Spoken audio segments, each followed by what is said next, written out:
Chapter 3. The News Forging Workshop.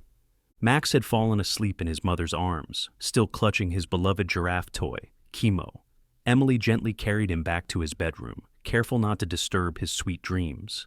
She carefully tucked him in, placing Chemo beside his pillow, and kissed his forehead softly. "Good night, my little one." She quietly closed the bedroom door and made her way to the study at the end of the hallway. The door was slightly ajar, a warm beam of light spilling out. Henry hunched over his desk, deeply focused on his writing. Notes and manuscripts stacked the bookshelves beside him. Emily pushed the door open, leaning against the doorframe with a sigh. "The press conference today really scrambled my brain." Henry looked up, a slight smile curling on his lips as he set down his pen. "Want to talk about it?" She walked over and sat down in the chair beside his desk, resting her chin in her hands, her eyes distant. "The government actually confirmed contact with an alien civilization. Henry, I have this indescribable feeling inside. I'm not sure if it's shock, fear, or something else." Henry nodded, spinning his pen between his fingers as he listened intently. "The whole alien civilization thing has been circulating in the public for decades, so that part isn't surprising. What's strange is why they chose today to admit it." Emily sighed. "Yeah, but now that it's actually happening, it's left me feeling more lost. Max even asked me if aliens were going to come and kill us. I don't know how to answer him." Henry put his pen down and adjusted his glasses, his tone light, but with a hint of teasing. "It's normal," Henry said, putting his pen down and adjusting his glasses, his tone light, but with a hint of teasing. Emily chuckled, glancing at her husband. "That's true. Back then, our families lived together, and you were always running over to Grandpa's, hanging on to his every word."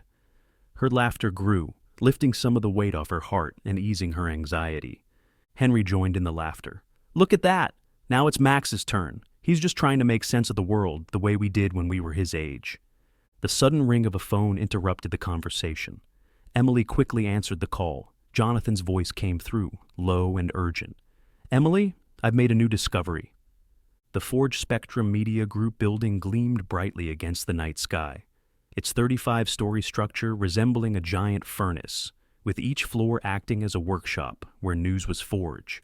The chilly night outside contrasted with the heated atmosphere inside.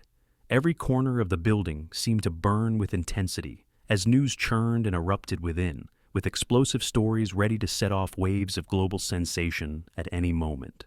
Jonathan stepped into the lobby, where the company logo behind the reception desk sparkled under the lights. He remembered how he and Emily had joked about how ridiculous the name was in the past, but tonight it seemed oddly fitting.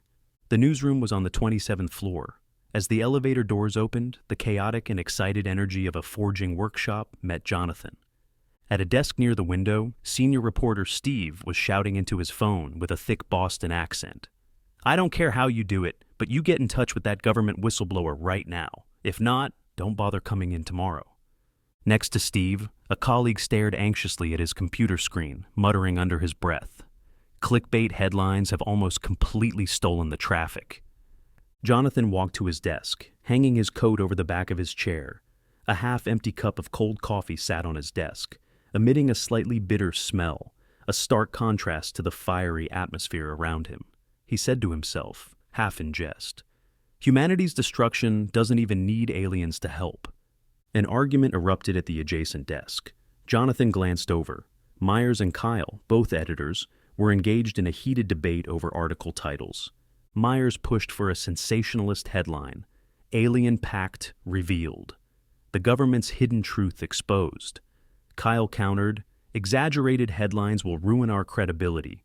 We should go with something more balanced, like chaos and hope, the post-conference reality." Surprisingly, the shouting barely drew any attention. In the past, such moments would have drawn a crowd, with people placing bets on the winning headline.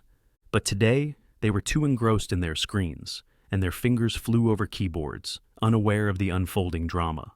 Jonathan walked into the break room, where a group of male colleagues gathered, staring intently at their phones.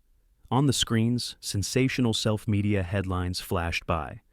"Aliens will take over Earth in 24 hours. The rich have already fled to space, leaving ordinary people to await annihilation. One of them couldn't hold back a laugh. These guys have no shame, selling out for clicks. Another shrugged nonchalantly. Clicks are the bottom line, buddy. Just then, Sarah tapped Jonathan on the shoulder from behind, her voice slightly hoarse but filled with excitement. She was holding 2 cups of freshly brewed coffee, the aroma wafting in the air. "Jonathan, a storm is coming." She looked around, noticing Emily wasn't there, and asked, "Where's Emily? Didn't you two go to the press conference together today?" Jonathan smiled and took the coffee from her. "Yeah, Emily went back to work on the story. You know her, the more intense things get, the more she needs a quiet environment to sort her thoughts." Sarah nodded knowingly. "Yep, that's her way." She paused, as though suddenly remembering something, and glanced around the room before her gaze fell back on Jonathan.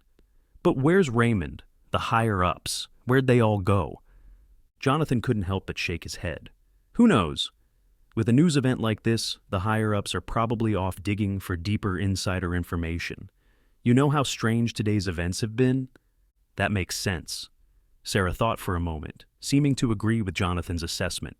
She didn't press further and turned back to her desk, coffee in hand. Jonathan rubbed his forehead, trying to clear his mind of the pile of work in front of him and focus on the task at hand. Just as he was about to begin, a pinned email in his inbox caught his attention. The subject was simple, just a single line.